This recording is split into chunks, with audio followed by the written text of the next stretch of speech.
Terima kasih Pak Ustadz Laksanopa berkenan untuk kembali mengisi kajian kita di hari Kamis tanggal 15 Juli tahun 2021. Sekarang tanggal 5 Zulhijjah ya. Alhamdulillah Rabbil Alamin, kita sudah bisa berkumpul kembali di sini, Pak Ustadz. Nanti ini teman-teman ada yang dari Jawa Tengah, Pak Ustadz gabung. Oh iya, Ya, alhamdulillah. Alhamdulillah. Ya, jadi mungkin kajiannya juga sudah mulai menyebar nih.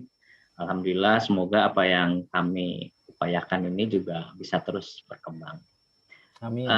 Mangga, silakan mungkin langsung aja Pak Ustadz Laksanopa. Ya. Saya mohon izin share PowerPoint ya, Pak Haji ya. Mangga. Bisa? Ya, bisa. Mangga. Sebentar.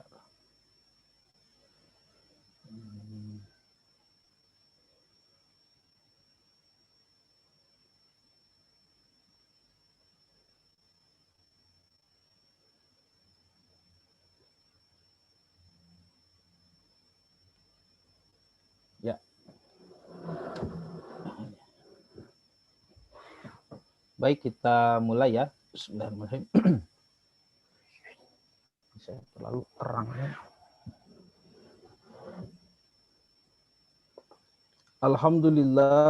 Alhamdulillahilladzi arsala rasulahu bil huda wa dinil haqq liyuzhirahu ala dini kullihi wa kafa billahi syahida syahadu an la ilaha illallah wahdahu la syarikalah wa syahadu anna muhammadan abduhu wa rasuluhu alladzi la nabiyya ba'dah amma ba'du. Ikhwatu iman yang dirahmati Allah, puji dan syukur kehadirat Allah yang Maha Ghafur, kita bisa bertemu kembali dalam acara kajian virtual ya. Mudah-mudahan apa yang kita lakukan ini menjadi usaha sederhana dalam melanjutkan tradisi yang mulia insya Allah.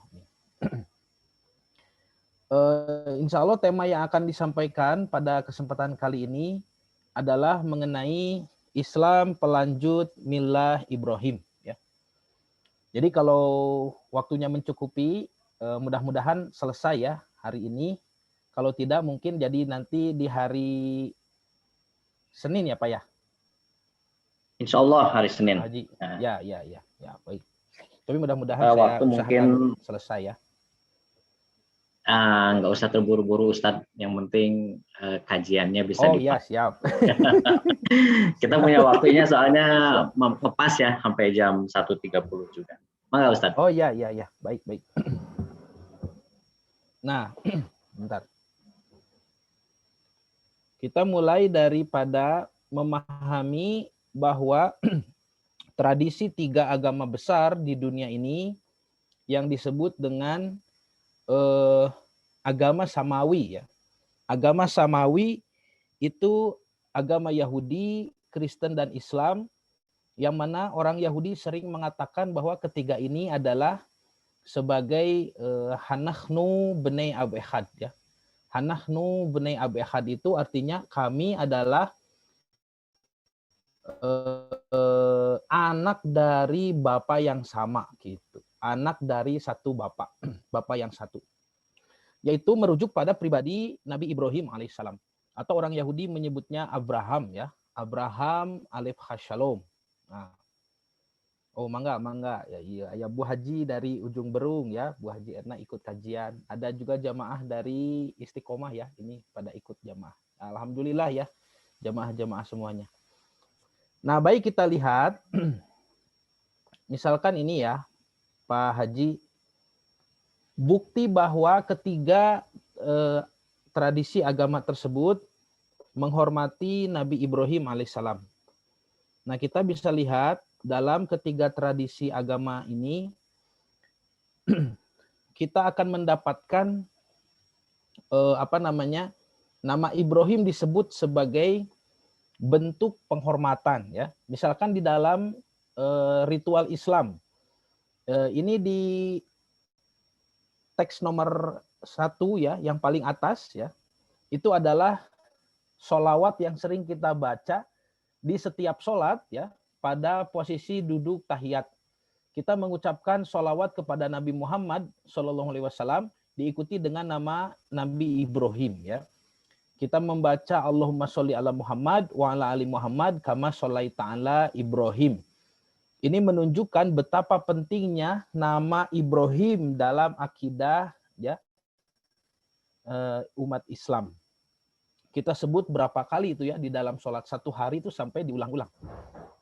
Nah, apabila juga merujuk pada literatur, tradisi saudara-saudara kita orang Nasrani ya, orang Kristen. Nah, ini saya kutip di teks yang nomor 2 itu yang ada di tengah ya. Ini dari Injil yang sekarang diakui sebagai Injil ya. Dan ini disebut dengan bahasa Aramaik ya, atau bahasa Aram. Kalau santri di pesantren menyebutnya dengan bahasa Suryani ya. Nah, dalam bahasa Suryani sendiri bahasa ini disebut sebagai Lisono Suryoyo. Lisono Suryoyo itu bahasa Suryani. Ini adalah Injil Matius ya. Injil Mata atau Matius pasal pertama ayat pertama bunyinya seperti ini. Ketaba dilidute iso mesiho breh David breh Abraham. Jadi ketaba dilidute, inilah kitab silsilah kelahiran, silsilah keturunan. Iso mesiho Isa al-Masih atau Jesus Christ ya. Breh David turunannya Daud, breh Abraham turunannya Ibrahim. Jadi nama Nabi Ibrahim disebut tokoh yang mereka kultuskan, mereka agungkan, Yesus Kristus atau Nabi Isa alaihissalam, nasabnya dinisbatkan kepada Ibrahim alaihissalam, disebut ya. Ini menunjukkan betapa pentingnya nama Ibrahim dalam akidah umat Kristiani. Dari yang paling bawah itu saya kutip dari kitab Yahudi ya, yaitu dari Sefer Bereshit, mohon maaf, ini dari kitab Tanakh ya, Torah, Nevi'im, Veketubim, yaitu yang disebut dengan Jewish Shema atau sholawat lah, sholawatnya Yahudi begitu. Nah ini sama-sama dibaca dari kanan ya, karena bahasanya satu rumpun. Nah jadi kalau Pak Haji sudah lancar bahasa Arab, lalu ingin mengembangkan bahasa bahasa asing yang lain, nah, bisa dipilih bahasa yang serumpun. Nah ini 3 bahasa ini bahasa yang satu rumpun ya. Yang pertama tadi Lugatul Arabiyah atau bahasa Arab. Yang kedua Lugatul Aromiyah, nah, pakai mim ya, Aromiyah bahasa Aram atau Suryani ya. Yang ketiga ini Lugatul Ibriyah, bahasa Ibrani. Jadi hanya tertukar B dengan M dan posisi B dengan Ro saja ya.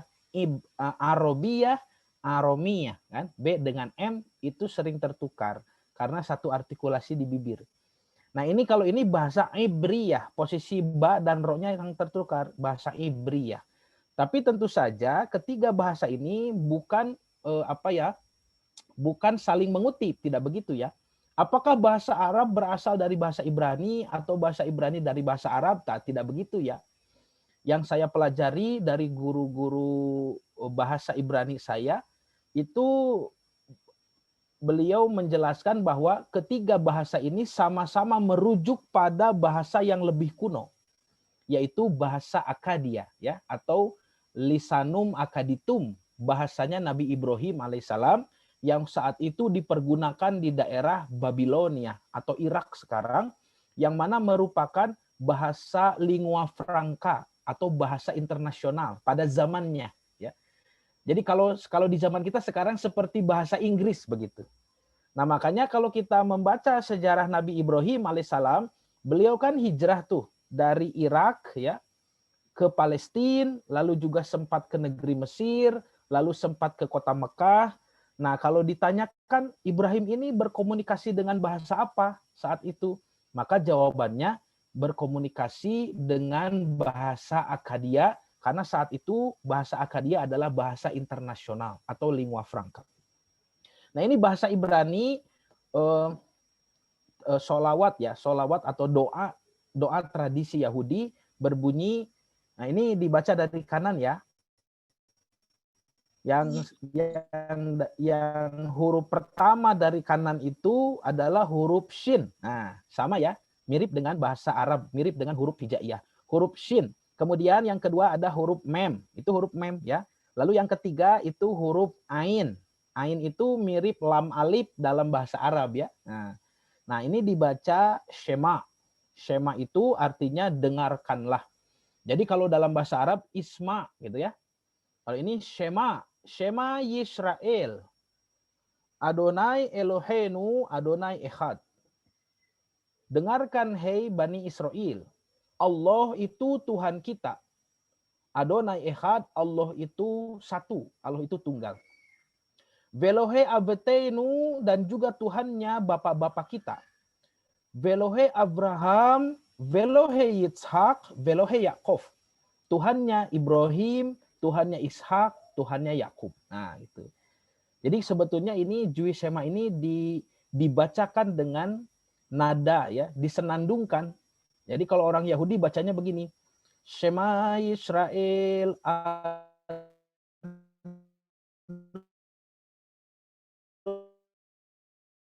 Adonai Eloheinu Adonai Echad. He Abraham Belohe. Nada yang saya pelajari dari guru bahasa Ibrani saya ya, Profesor Dr. Menahem Ali. Nah, maka ini pun menyebut nama Ibrahim ya. Saya garis bawahi itu warna merah. Jadi ketiga tradisi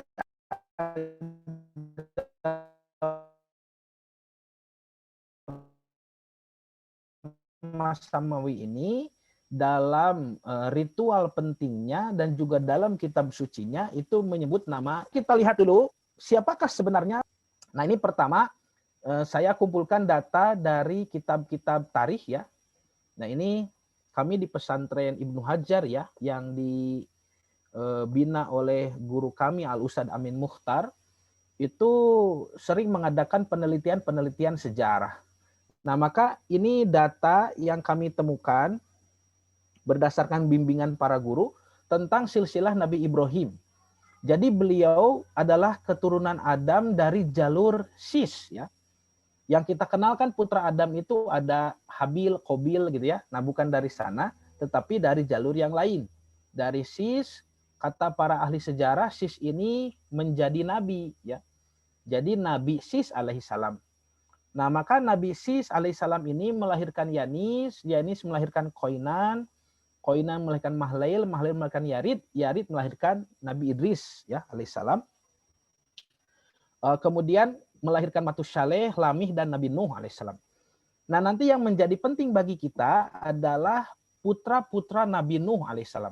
Kenapa menjadi penting? Karena dari keempat putra ya, Nabi Nuh alaihissalam punya 4 putra, kemudian 1 meninggal karena tenggelam, yang 3 ini nanti melahirkan suku bangsa, ras-ras yang banyak ya, menyebar di seluruh dunia.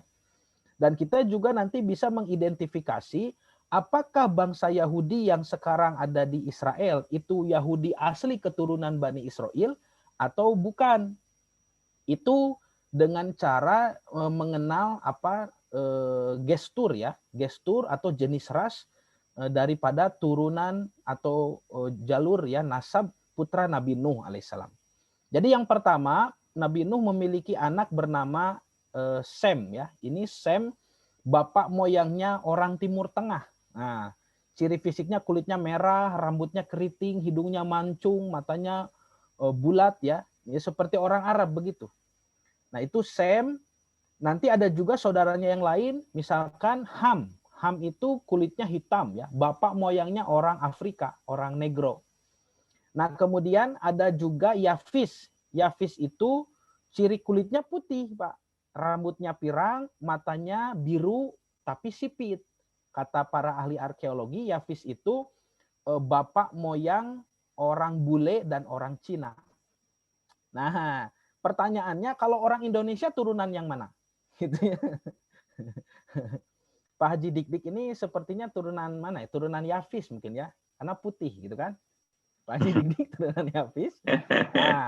Nah, memang kalau saya lihat dalam buku-buku arkeologi, itu para ahli arkeologi mengklasifikasi orang Indonesia, ya, apabila yang dimaksud dengan orang Indonesia itu adalah ras Melayu, itu katanya dari turunan Yafis. Nah, dari turunan Yafis yang berkulit putih, rambut pirang, mata biru itu, tapi sudah terkena apa? Sudah mengalami campuran-campuran, ya. Jadi ras Melayu itu dari jalur Yafis, ya.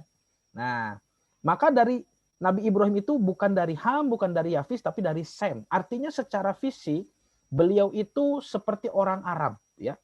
Dan nanti sebetulnya Ibrahim melahirkan dua suku bangsa besar. Yang satu adalah bangsa Arab dari jalur Ismail, yang kedua adalah bangsa Bani Israel.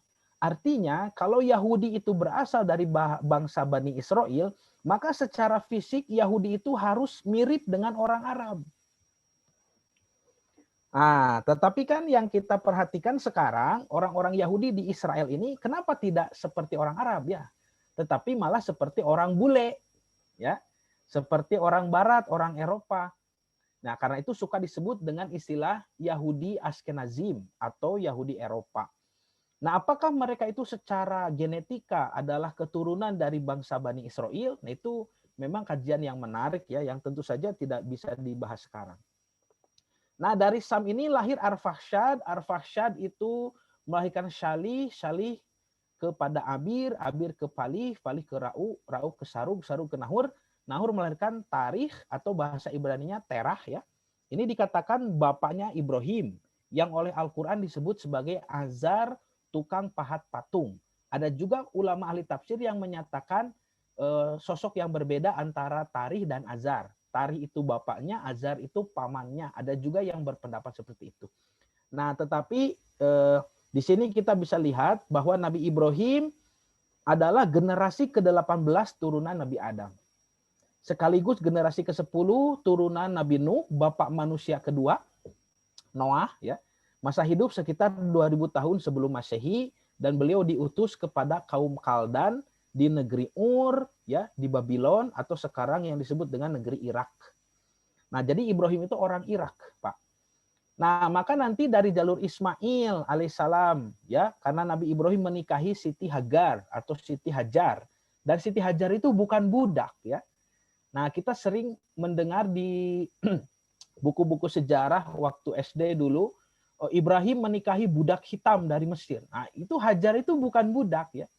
Kita bisa merujuk pada sumber literatur Islam, juga bisa merujuk pada literatur Yahudi, bahwa kedua literatur ini dalam dua tradisi besar agama Samawi menyebutkan Hajar itu bukan budak, ya.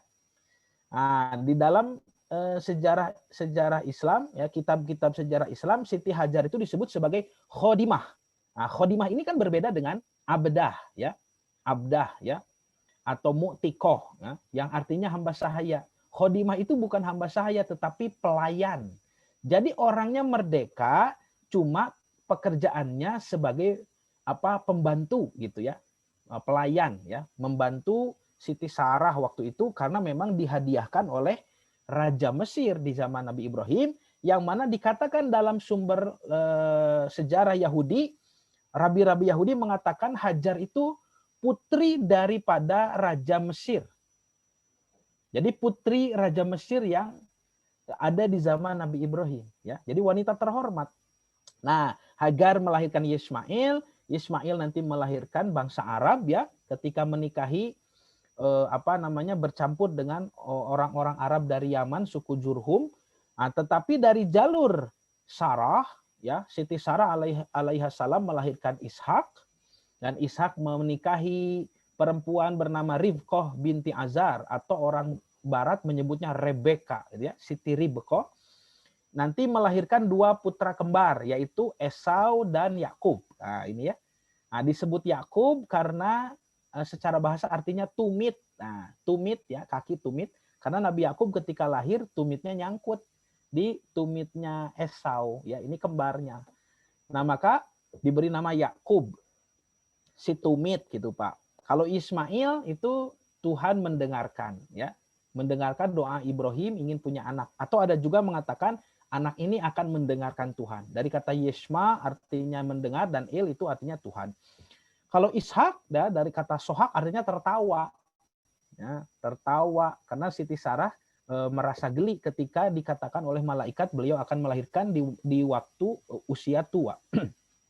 Nah, bisa kita lihat ini jalur Bani Israel ya. Jalur Bani Israel, Nabi Yakub nanti menikahi Siti Lea dan Rahel, ya.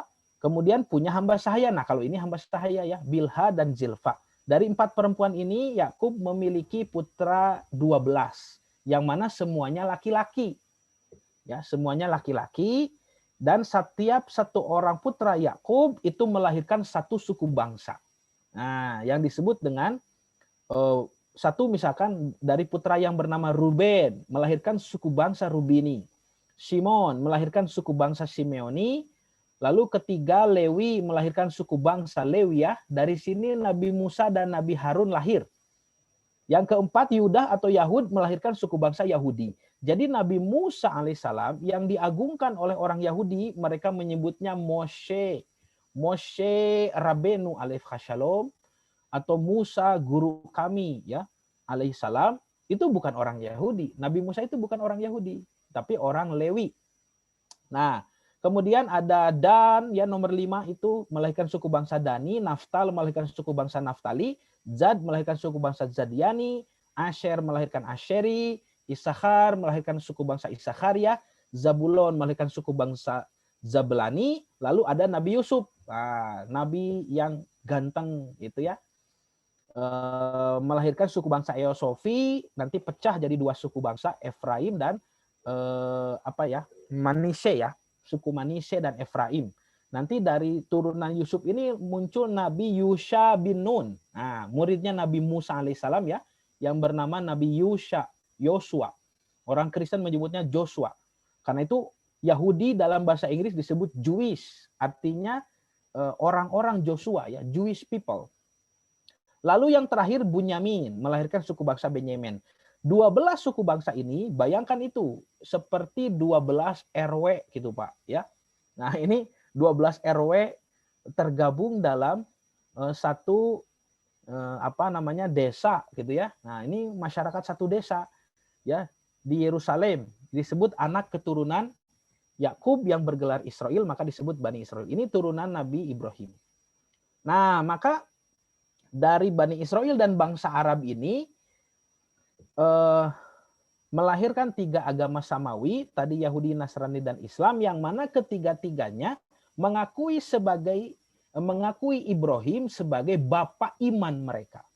Nah, ini Al-Quran menyebutkan di dalam surah Al-Baqarah ayat 140, A'udzubillahi minasyaitonirrajim, am taquluna inna Ibrahim wa Ismaila wa Ishaqa wa Yaquba wal asbab kanuhu dan au nasoro. Ataukah kamu, hei ahli kitab Yahudi dan Nasrani, mengatakan bahwa Ibrahim, Ismail, Ishak, Yakub dan anak cucunya adalah penganut agama Yahudi atau Nasrani, gitu ya. Lalu dijawab langsung oleh Allah di surah Ali Imran ayat 67. Makana Ibrahimu Yahudian wala Nasronian. Ibrahim itu bukan Yahudi, bukan pula Nasrani. Walakin kana hanifan musliman. Akan tetapi dia adalah orang yang berakidah benar, berakidah lurus, musliman yang berserah diri. Nah, ada juga yang suka mengatakan musliman dia itu orang Islam gitu ya. Jadi kalau Ibrahim disebut apakah Ibrahim itu orang Islam? Betul, tetapi bukan yang dimaksud itu Islam dalam syariat Nabi Muhammad ya. Tetapi Islam pada zaman Nabi Ibrahim gitu. Ya, musliman di sini maksudnya begitu. Jadi orang yang berserah diri, wa makana minal musyrikin, dan bukan dari golongan orang-orang musyrik.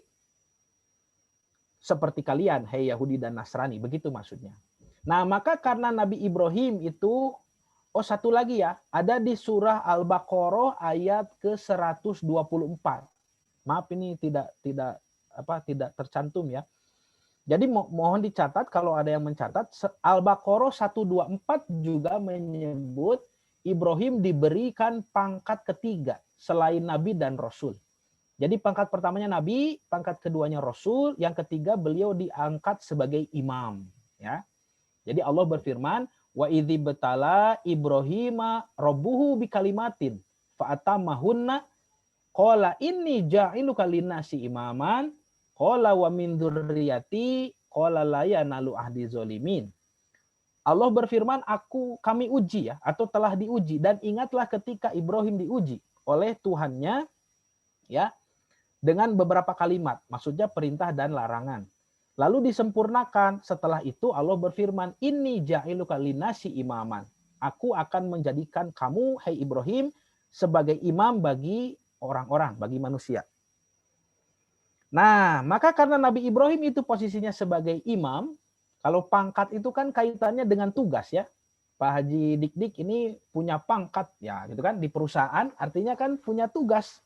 Nah, jadi kalau Nabi, Rasul, dan Imam, itu pangkatnya 3. Tetapi kalau berbicara gelar julukan, itu 1 ya. Ibrahim itu bergelar Khalilullah, kekasih Allah. Nah, kalau pangkat 3, Imam. Yang ketiga itu Imam. Kalau Nabi Ibrahim itu posisinya sebagai imam, sedangkan manusia setelahnya itu otomatis menjadi makmum, maka seperti di dalam sholat berjamaah, tugas makmum adalah mengikuti imam, gitu ya. Nah, karena itu Nabi Ibrahim sebagai imam harus bisa diikuti. Harus ajarannya itu tidak boleh kadaluarsa, tidak boleh lekang oleh waktu, harus bisa dilestarikan. Karena itu Allah lestarikan ajarannya yang kita kenal dengan istilah millah Ibrahim. Ini dipertahankan dari mulai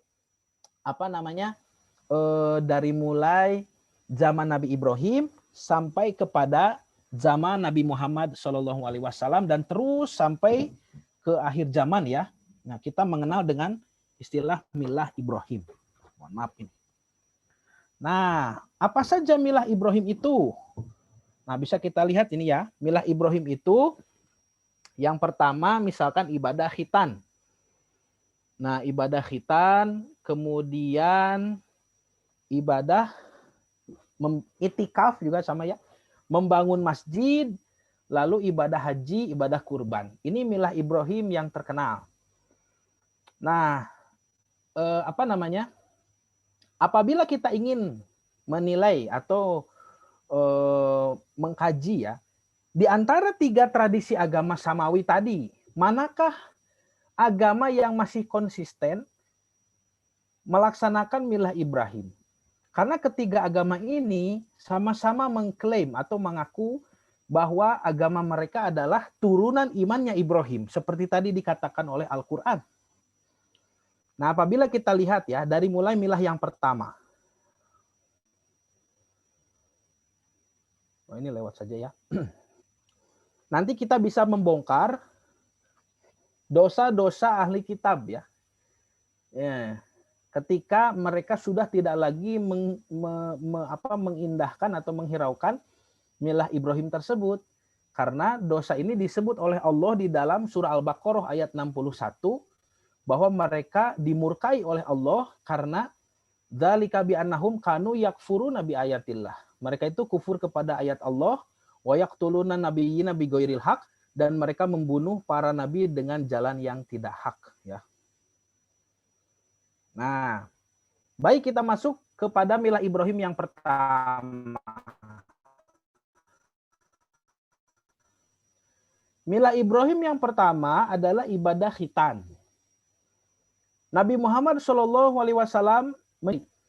rahimahullah, hadisnya diterima dari sahabat Abu Hurairah radhiyallahu an, bahwasanya Rasulullah SAW bersabda, ikhtatana Ibrahimu alaihi salam ba'da samanina sannatan wahtatana bil qadum. Kata Nabi, Ibrahim alaihi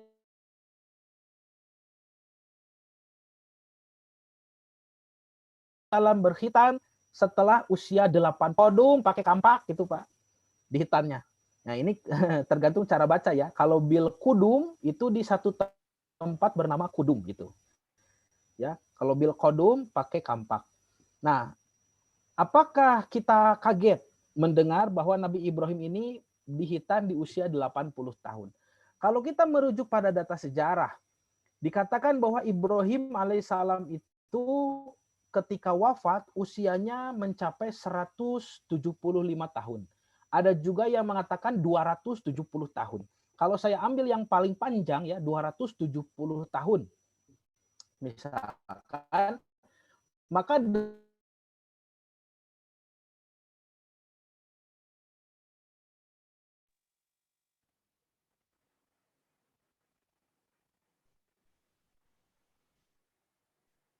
putus Pak Ustadz. Tahun itu kan baru 1/3 ya. Betul ya, baru 1/3. Jadi kalau di zaman lo, ya mungkin masih berumur 20. Lihat juga ibadah kita dalam literatur Yahudi dan Kristen. Ini sebagai informasi tambahan ya, sekilas info, bahwa kitab suci yang dipakai oleh tradisi Yahudi dan tradisi Kristiani, itu Bapak dan Ibu harus bisa membedakan ya. Jadi yang disebut dengan Bible itu adalah kitab suci merujuk pada tradisi Kristen biasanya. Karena orang Yahudi menyebut kitab suci mereka dengan istilah Tanakh. Tanakh itu singkatan ya. Nah, ini Tanakh itu singkatan, yaitu Torah, Nevi'im, dan Ketubim. Disingkat Tanakh ya. Torah, Nevi'im, Ketubim. Torah itu kitab Torah Nabi Musa. Nevi'im itu kitab-kitab para nabi Bani Israel. Dan Ketubim itu kitab-kitab tambahan. Nanti di Ketubim ini ada kitab Zaburnya Nabi Daud ya, yang disebut dengan kitab Mazmur ya, atau orang Yahudi menyebutnya Sefer Tehillim. Jadi orang Yahudi menyebut Sefer Tehillim, orang Kristen menyebutnya Mazmur atau Mizmor, orang Islam menyebutnya Zabur. Itu ada di Ketubim. Nah, kalau Torah ini hanya 5 surat ya, 5 kitab lah. Orang Yahudi menyebutnya Sefer ya, surah itu Sefer. Jadi Torah itu hanya ada 5. Yang pertama Sefer Bereshit, yang kedua Sefer Shemot, yang ketiga Sefer Wayikra, yang keempat Sefer Bamidbar, dan yang kelima Sefer Devarim. Jadi pakai bahasa Ibrani asli. Nah, kalau orang-orang Kristen misalkan khususnya di Indonesia itu menyebutnya pakai terjemahan, bukan Sefer Bereshit tapi kitab Kejadian gitu ya. Tidak Sefer Shemot, tapi kitab Keluaran. Sefer Wayikra itu kitab Imamat, Sefer Bamidbar itu kitab Bilangan, dan Sefer Devarim itu kitab Ulangan. Jadi kalau orang-orang Kristen di Indonesia, mereka akrab dengan terjemahan, ya, tidak akrab dengan bahasa asli. Begitu menurut para ahli teologi. Tetapi kalau orang Islam, kita ini sama dengan Yahudi, akrab bahasa asli. Kalau Bapak dan Ibu membaca Quran kan membaca teks aslinya. Dan kalau kita membeli kitab Al-Quran terjemah sekalipun, pasti di dalamnya ada teks asli, bukan hanya terjemahan. Jadi kita ini akrab dengan bahasa asli. Kalau orang Kristen akrab dengan terjemahan, tidak tahu bahasa asli.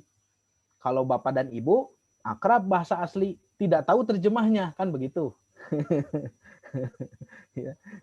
Apal terjemah nak.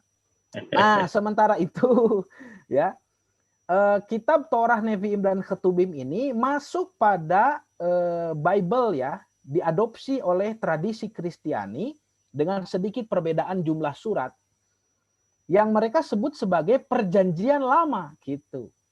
Ya, Old Testament atau perjanjian lama. Sebetulnya orang Yahudi tidak suka disebut perjanjian lama kitab sucinya. Mereka menyebutnya dengan istilah Tanakh ya. Nah, maka kalau kitab suci orang Kristen ada perjanjian lama ya, kemudian setelah itu ada New Testament, ada perjanjian baru, dan juga ada surat-surat Paulus ya yang mereka anggap sebagai rasul. Rasul Paulus ini mengirimkan surat yang ironisnya isinya itu bertentangan dengan perjanjian baru, bertentangan dengan perjanjian lama gitu ya. Contoh, sebagai contoh ini dalam kasus ibadah hitan ya. Karena supaya tidak dianggap saya berbicara sembarangan, bisa kita lihat nih bagaimana surat-surat Paulus itu merubah New Testament dan Old Testament ya. Jadi merusak ajaran Nabi Isa itu sendiri. Nah, misalkan kita lihat dulu dalam Old Testament atau perjanjian lama ya, yang orang Yahudi menyebutnya kitab Tanakh. Torah, Nevi'im, Ketubim. Nah, ini gambar kitabnya ya. Saya punya di rumah ya dengan menggunakan bahasa asli, bahasa Ibrani, Tanakh ya. Tanakh. Nah, ini sudah ada terjemahan ya. Dari Ibrani ke Inggris, dari Ibrani ke Indonesia sudah ada. Saya pun punya di rumah itu yang terjemahan Ibrani Indonesia ya. Bisa dibeli di Jakarta ya. Itu bisa beli pesan online. Nah, maka di Sefer Bereshit berarti kitab yang pertama, kitab Kejadian ya. Pasal ke-17 ayat 9 dan 10 nih. Nah, bisa dilihat ya, ini ada tulisannya ya. Mohon maaf. Nah, ini. Baik. Jadi dibaca dari sebelah kanan seperti biasa ya. Itu berbunyi Vayeomer Elohim el Abraham, dan Tuhan berfirman kepada Abraham, Ve'atah et beriti tishemor atah bejar eha atarih. Nah, ini gagahnya banyak bahasana. Dari pihakmu engkau harus memegang perjanjianku, ya. Atah bejar eha, engkau dan keturunanmu, atarih turun temurun, ya. Lidorotam, ya. Zot veriti asher tishemero beni benichem. Inilah perjanjianku yang harus kamu pegang, perjanjian antara aku dan kamu. Vebein zerecha aterih, dan juga bagi keturunanmu turun-temurun. Apa perjanjian itu? Himolakem kal zakar. Setiap laki-laki harus disunat. Nah, gitu ya. Jadi perjanjian Allah kepada Abraham bahwa setiap laki-laki itu harus disunat. Harus dihitan. Jadi ada perintahnya ya kepada Nabi Ibrahim, sama dengan apa yang disabdakan oleh Nabi Muhammad SAW dalam hadis Bukhari. Ya, jadi Nabi Ibrahim disebut oleh para ulama sebagai nabi pertama yang menerima perintah ibadah khitan, gitu Pak. Nah, ini juga saya kutip dari kitab literatur Nasrani yang tadi kita sebut sebagai New Testament. Sebetulnya kalau berbicara tentang bahasa asli perjanjian baru, kita akan menemukan ada dua bahasa yang saling saling mengklaim atau saling mengakui. Yang pertama ada bahasa Aram yang tadi saya kutip ya di Matius 1 ayat 1 tentang Vreh David, Vreh Abraham. Itu bahasa Aramaik. Tetapi kita akan temukan lagi bahasa lain yang mengaku sebagai bahasa asli perjanjian baru. Itu adalah bahasa Yunani kuno. Jadi dua bahasa ini sebetulnya seperti berebut ya, berebut pengakuan bahwa bahasa Yunani mengatakan kami ini bahasa asli Injil, ya. Aramaik itu yang terjemahan. Nah, sedangkan komunitas Kristen Ortodoks yang memakai bahasa Suryani, bahasa Aramaik mengatakan kitab kami yang asli, orang Yunani itu yang terjemahan kitab Yunani. Sejak kapan Yesus Kristus datang ke Yunani, kan begitu. Nah, ini jadi tidak akur, biarkan ini menjadi masalah mereka ya, bukan urusan kita ya, kita tidak berhak untuk ikut campur. Makanya saya kutip dua-duanya. Jadi kalau di gambar yang paling atas itu bahasa Aram. Nah, ini Pak Haji bisa lihat ya, bahasa Aram itu tulisannya seperti itu. Jadi mirip-mirip bahasa Arab ya. Mirip bahasa Arab ya. Jadi disambung, tulisannya disambung. Nah, ini yang disebut dengan teks Peshitta. Teks Peshitta itu Injil berbahasa Aram ya. Jadi ada istilah-istilah tersendiri. Kalau Injil berbahasa Aram disebut teks Peshitta. Kalau nanti Injil berbahasa Yunani disebut ada Septuaginta atau terjemahan Vulgata ya. Kalau kitab Yahudi berbahasa Ibrani itu disebut dengan teks Masoret atau teks Masorah. Nah, maka di dalam Injil Lukas ya, di Injil Lukas ya, itu disebutkan bahwasanya Nabi Isa alaihissalam atau Yesus Kristus di pasal kedua ayat ke-21 dikatakan beliau juga dihitan. Nah, jadi Yesus Kristus itu juga disunat ya, disunat. Nah, ini ayatnya. Jadi dikatakan dan ketika genap 8 hari dan ia harus disunat ya, harus disunatkan. Ia diberi nama Yesus, sebetulnya ini ejaan Yunani ya, Yesus itu. Kalau pakai ejaan bahasa Ibrani, bahasa orang Yahudi, itu ejaannya Yeshu. Yeshu Hanotsri. Kalau orang Yahudi menyebutnya Yeshu. Hanotsri dari Nazaret. Jadi Yesu dari Nazaret, Hanotsri. Kalau orang Kristen dengan menggunakan bahasa Arab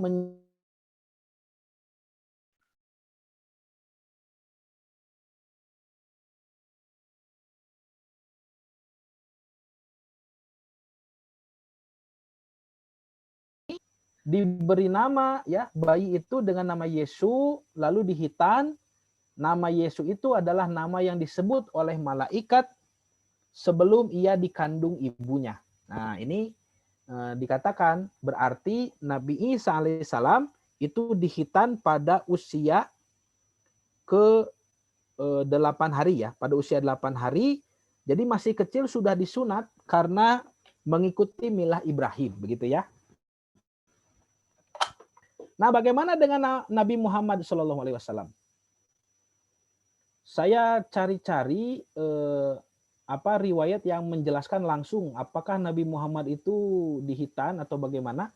Itu tidak ditemukan ya, yang secara jelas. Tetapi saya menemukan ada kitab sejarah. Mungkin di antara Bapak dan Ibu ya, ikhwatu iman sekalian, ada yang tahu ya, ada yang juga mengenal kitab ini, namanya kitab Al-Barjanji. Nah, suka ada ya yang sering membaca Al-Barjanji gitu ya. Nah, Al-Barjanji itu ya, Al-Barjanji itu kitab sejarah, Pak ya. Karena itu kalau membaca Al-Barjanji harusnya dipahami isinya, dipahami maknanya. Jadi bukan hanya disenandungkan, karena itu kan kitab yang disusun dengan gaya bahasa syair ya, seperti puisi sajak gitu kan, ada langgam khusus. Nah, menurut Syekh Al-Barjanji, kalimatnya itu begini. Khotanahu jadduhu sab'a layalin sawiya gitu ya. Dan telah menghitannya kakeknya. Nah, berarti kakeknya ini siapa? Abdul Muthalib ya. Abdul Muthalib telah menghitan Muhammad pada usia ke-7 hari. Nah, 7 malam gitu kan. Pada usia 7 malam dengan sempurna. Nah, maka disebutkan dalam Tarikh Barzanji bahwa Nabi Muhammad SAW itu dihitan oleh sang kakek. Nanti saya sedang meneliti tentang identitas Abdul Muthalib ini. Yang saya yang saya curigai ya, dan saya menaruh minat kepadanya, bahwa Abdul Muthalib ini kenapa beliau memberi nama Nabi kita ini Muhammad. Itu satu ya. Kenapa Nabi diberi nama Muhammad? Karena menurut para ulama ahli bahasa, para ulama ahli tafsir, ahli tarikh, Muhammad itu bukan nama orang Arab. Jadi Muhammad itu bukan nama yang dipakai di Jazirah Arab ya, khususnya ya di Hijaz ya, di Mekah Madinah. Nah, tidak ada orang yang bernama Muhammad sebelum dipakai oleh Nabi Muhammad SAW. Jadi setelah Nabi itu memakai nama ini, lalu beliau menjadi Rasul, menjadi tokoh ya. Nah, setelah beliau wafat, maka berbondong-bondong orang menggunakan nama Muhammad. Nah, jadi kan kalau kita mengkaji ada nama di dalam bahasa Arab itu ada nama yang aribah, Arab asli, ada juga yang musta'ribah, gitu kan? Musta'ribah itu yang terarabkan, yang diserap gitu ya, diserap oleh bahasa Arab. Nah, para ulama ahli tafsir, silahkan Bapak dan Ibu cek sendiri di kitab-kitab tafsir, tidak ada satupun ulama yang mengatakan bahwa Nabi Muhammad ini nama Arab, tidak ada. Semuanya mengatakan nama asing ya. Nah, pertanyaannya, kalau misalkan yang memberi nama ini adalah kakek Nabi Abdul Muthalib, dari mana Abdul Muthalib itu mendapat inisiatif ya memberi nama dengan nama Muhammad. Nah, itu yang sedang dikaji. Jadi nanti kita harus membaca juga kitab-kitab Yahudi ya, kitab Yahudi, kitab Nasrani, yang konon katanya ada ayat-ayat di dalamnya yang menyebutkan nama Nabi Muhammad SAW. Nah, lalu ada hadis nih. Ada hadis dari Jabir ya. Dari sahabat Jabir radhiyallahu anhu dikatakan aqqa Rasulullah sallallahu alaihi wasallam. Rasulullah SAW mengakikahi. Siapa yang diakikahi itu? Anil Hasan wal Husain ya. Dari Hasan dan Husain. Ini cucu beliau ya. Radhiyallahu anhuma, putra dari Ali bin Abi Thalib dan Fatimah ya. Wa khotanahuma li sab'ati ayamin, dan menghitan keduanya pada hari ke-7 ya, li sab'ati ayamin itu pada hari ke-7. Nah, ini menjadi dalil berarti Nabi Muhammad SAW pun ya mengamalkan milah Ibrahim dan beliau pun dihitan, lalu juga beliau menghitan cucu-cucunya karena masih semenjak kecil ya, dihitannya 7 hari karena mengikuti milah Ibrahim. Jadi Nabi Isa ya dihitan 8 hari, Nabi Muhammad pun menghitan 7 hari, dihitan 7 hari ya. Kalau Nabi Ibrahim itu 80 tahun gitu ya, 80 tahun. Nah, itu. Nah, mari kita lihat ini yang saya maksud ya, kenapa surat-surat Paulus itu berbeda isinya. Bahkan bertentangan dengan Perjanjian Baru dan Perjanjian Lama. Tapi tentu saja tidak bermaksud melecehkan ya. Ini hanya kita mengkaji secara akademik. Mengkaji secara akademik apa yang tercantum di dalam dokumen kitab suci. Nah, misalkan kalau kita tanyakan hukum berhitan ya. Apa sebetulnya hukum hitan itu, Pak? Hukum disunat itu apakah wajib atau bagaimana? Untuk umat Islam ya. Kalau kita baca di dalam hadis riwayat Imam Muslim, itu ada sabda Nabi mengatakan al-khitan sunnatun lirrajul. Ya, Nabi mengatakan al-khitan sunnatun lirrajul. Khitan itu sunnah bagi laki-laki. Jadi hukumnya sunnah sebetulnya. Cuma para ulama ahli fikih menjelaskan sunnahnya itu sunnah muakkadah. Jadi sunnah yang dianjurkan, sedikit memaksa begitu. Nah, jadi untuk umat Islam, kita ini ibadah hitan itu sunnah muakkadah. Tetapi karena kita menghormati dan melestarikan milah Ibrahim, maka seolah-olah terasa wajib ya. So, kalau misalkan ibu, bapak memiliki anak laki-laki yang sudah bisa lari-lari ya, sudah bisa bermain ke sana kemari tapi belum dihitan, kan rasanya masih was-was ya, belum tenang. Karena seperti ada punya hutang begitu. Nah, tetapi bagaimana hukumnya dalam tradisi Yahudi dan Nasrani? Mari kita lihat. Yang pertama saya kutip ini tanpa mencantumkan bahasa aslinya ya, karena tidak cukup ini halamannya. Di Sefer Bereshit ya, kitab yang pertama tadi, kitab Kejadian, pasal 17 ayat 14. Nah, dikatakan dan orang yang tidak disunat. Nah, ini ya. Yakni laki-laki yang tidak dikerat itu dikerut kalau bahasa Sunda. Dikerat kulit khatannya, tidak dipotong, ya, tidak disunat, maka orang itu harus dilenyapkan dari antara orang-orang sebangsanya. Ia telah mengingkari perjanjianku, begitu. Jadi bagi orang Yahudi, ya, kenapa mereka sangat memperhatikan ibadah hitan? Karena kalau tidak dihitan, hukumnya adalah dilenyapkan. Dilenyapkan itu bagaimana ya? Ya, saya juga kurang tahu, harus ditanyakan kepada Rabi Yahudi. Sedangkan dalam kitab Injil, nah ini kebetulan saya di rumah punya Injil Barnabas. Injil yang tidak diakui tapi ya oleh gereja Katolik, oleh gereja Kristen sekarang, ya tidak boleh dibaca karena isinya bertentangan dengan Injil yang ada. Tetapi kalau kita baca dalam Injil Barnabas, ya dikatakan bahwa Yesus menjawab, sungguh kukatakan kepadamu bahwa anjing lebih mulia dari orang yang tidak bersunat. Manusia yang tidak menyunat tubuhnya akan aku cerai-beraikan dia dari kalangan keluargaku untuk selama-lamanya. Kemudian Yesus berkata, tinggalkan ketakutan itu, orang yang tidak mengerat kulupnya atau tidak dihitan, karena dia diharamkan dari surga Firdaus. Wah. Jadi tidak masuk surga karena lebih hina daripada seekor anjing. Nah, akan tetapi kalau kita lihat surat-surat yang ada di dalam Bible yang diakui sekarang, misalkan dalam surat-surat Paulus ini yang tadi saya sebut ya, Paulus ini, Rasul Paulus, ya orang Kristen menyebutnya begitu. Di kitab Galatia, ini kitab Galatia ya dinamakan kitab Galatia karena isinya adalah surat Paulus kepada orang-orang di Galatia. Gitu ya. Di pasal kelima ayat kedua, Paulus mengatakan begini, sesungguhnya aku Paulus berkata kepadamu, jikalau kamu menyunatkan dirimu, ya berhitan, Kristus sama sekali tidak akan berguna bagi kamu, gitu. Oh ya, 10 menit lagi ya, Pak Haji ya. Baik. Nah ini apa namanya? Jadi bingung kan? Kenapa bingung?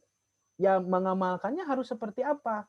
Karena di perjanjian lama di dalam tanah Torah Nevi'im Makatuvim ada perintahnya dari Tuhan kepada Abraham. Tapi di perjanjian baru, saya kutip ini dalam Injil Barnabas, tadi ada ancaman. Kalau di perjanjian baru tadi di Injil Lukas disebut Yesus dihitan pada usia 8 hari. Ada contohnya dalam pengamalan. Jadi perintahnya ada, contohnya juga ada. Tetapi kalau kita buka kitab-kitab Paulus, surat-surat Paulus di pasal Galatia ini ada larangannya. Jadi bagaimana mengamalkannya? Perintahnya ada secara kauliyah tadi ya, lalu contohnya juga ada secara fi'liyah, tetapi sekarang larangannya pun ada. Nah ini ya, saya juga tidak tahu, karena itu kalau kita tanyakan kepada orang Yahudi itu masih berhitan sampai sekarang. Tapi kalau kita lihat orang Kristen, terutama Kristen Katolik, Protestan seperti itu, mereka sudah tidak berhitan lagi. Mereka mengatakan kami ini sudah dihitan secara maknawi, gitu ya, secara batin, dihitan secara batin ketika dibaptis begitu. Nah, sudah ya. Jadi karena 10 menit lagi masih ada waktu, masih maju tuh Pak Haji, atau ada tanya jawab? Masih maju dulu. Lanjut 7. Kenapa? Maju, lanjut dulu sebentar lagi ya. Lanjut, Ustaz. Ya, baik. Baik. Nah, yang kedua ini tentang membangun masjid. Saya cepat saja ya, karena ini tidak terlalu rumit. Yang rumit itu nanti ibadah haji dan kurban. Itu yang harus kita ungkap secara detail, menarik ya. Nah, kalau membangun masjid ini kita tahu dalam surah Ali Imran ayat 96-97, Allah Subhanahu wa taala mengatakan masjid yang pertama kali dibangun ya, itu yang ada di kota Bakkah, kan begitu. Inna awala baitin wudi alina saladi bi Bakkah, ada di Bakkah. Bakkah itu di mana? Mubarokan wahudan lil alamin, kota yang penuh berkah dan petunjuk bagi semesta alam. Apa petunjuknya? Fihi ayatun bayinatun, padanya ada tanda yang jelas. Makomu Ibrahim, ada makom tempat berdiri Nabi Ibrahim alaihissalam. Dan di seluruh dunia ini makom Ibrahim hanya ada satu, yaitu yang ada di kota Mekah. Nah, apakah Bakkah di sini adalah yang kita sebut sebagai Mekah sekarang? Karena Allah menyebutkan waman dakholahu kana aminan, barang siapa yang masuk ke kota itu akan aman ya, tidak boleh ada kekerasan, pembunuhan, peperangan dan sebagainya.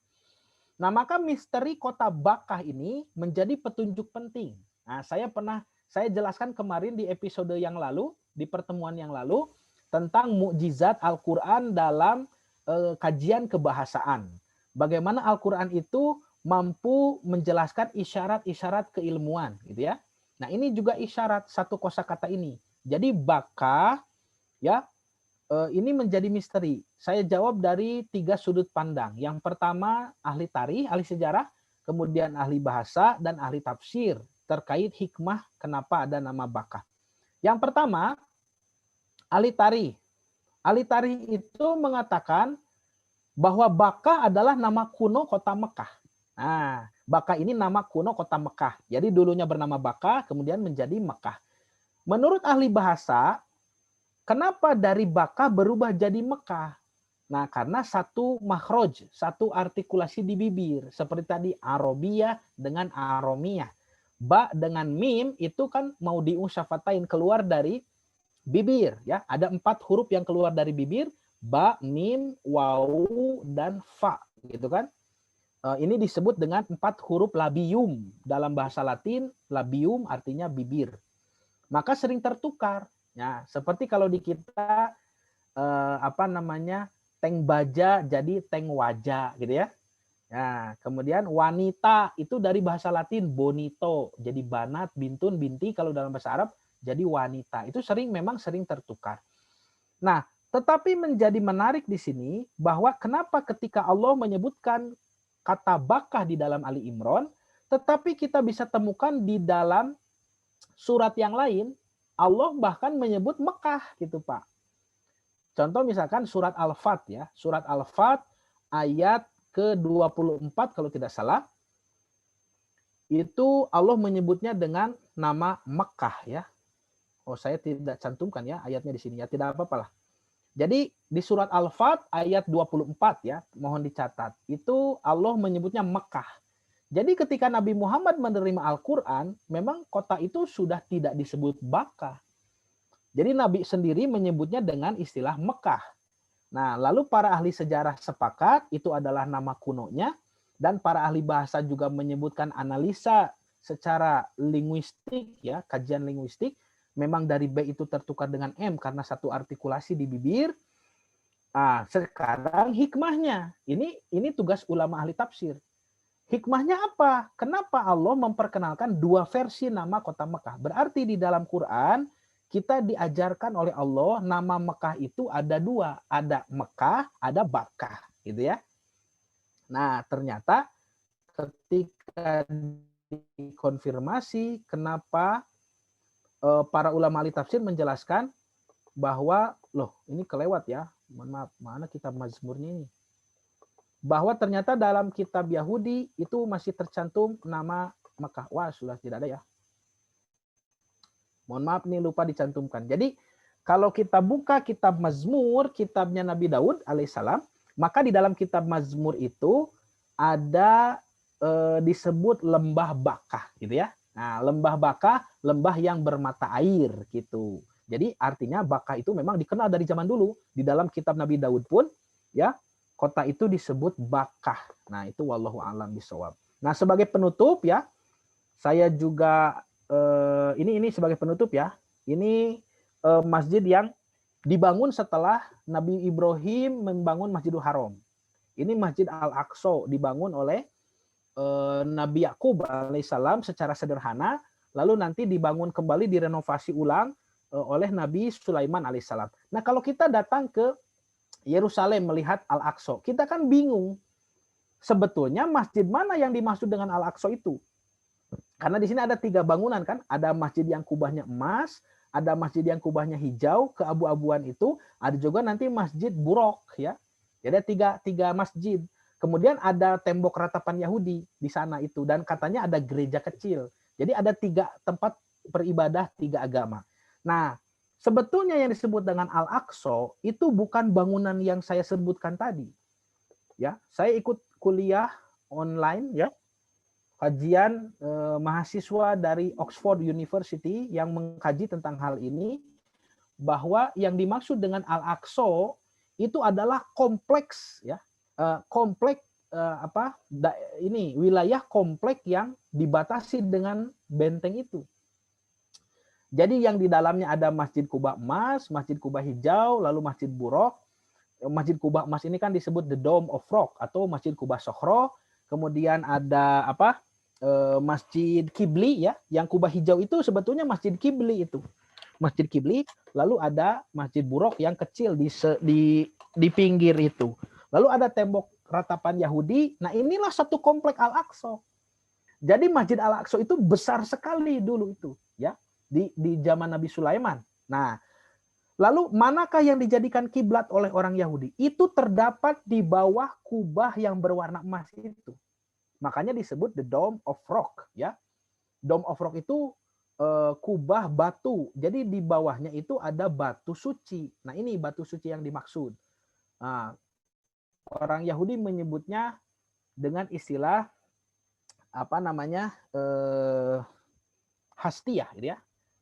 Event Hastiyah. Nah, event Hastiyah itu ini. Jadi di bawah Masjid the Dome of Rock, Masjid Kubah emas itu ada batu tepat di tengahnya. Jadi kalau kita masuk ke masjid sana seperti kue donat gitu Pak ya, kita bisa keliling. Nah, dulu umat Islam pun berkiblat ke sini. Jadi batu sucinya itu ini. Dan Nabi Muhammad SAW dulu pergi Isra Mi'raj dengan menginjak batu itu. Jadi batunya besar seperti panggung begitu, ya. Jadi ini menjadi unik Pak, karena ini kiblat pertama kita ya. Jadi kalau sekarang di Mekah yang tadi Bakkah itu ada Masjidil Haram, ada Ka'bah, ada Hajar Aswad, gitu ya. Nah, itu kiblat kita sekarang. Tetapi kalau dulu di Yerusalem ada Masjid Al-Aqsa dan di dalamnya ada Even Hastiyah. Jadi sama-sama batu suci. Nah, mana buktinya kita ini berkiblat kepada Hajar Aswad sebetulnya? Nah, ini terbukti ketika kita datang ke Masjid Haram, kita menghadap ke Ka'bah, tapi kalau kita masuk ke bangunan Ka'bah, kan Ka'bah itu persegi 4 ada pintunya ya. Kita masuk ke dalamnya, kalau kita sholat di dalam bangunan Ka'bah, pertanyaannya menghadap kemana kita sholat? Nah, itu kan ada riwayat menjelaskan kita menghadap ke sudut yang ada Hajar Aswad. Gitu. Jadi bagi yang sholat di belakang Ka'bah, di dalam bangunan Ka'bah menghadap ke Hajar Aswad, ini menunjukkan kita ini berkiblat ke batu suci. Ya, sebagaimana orang Yahudi berkiblat ke batu suci Eben Hastiyah. Nah, sudah ya. Sekian dulu yang bisa disampaikan.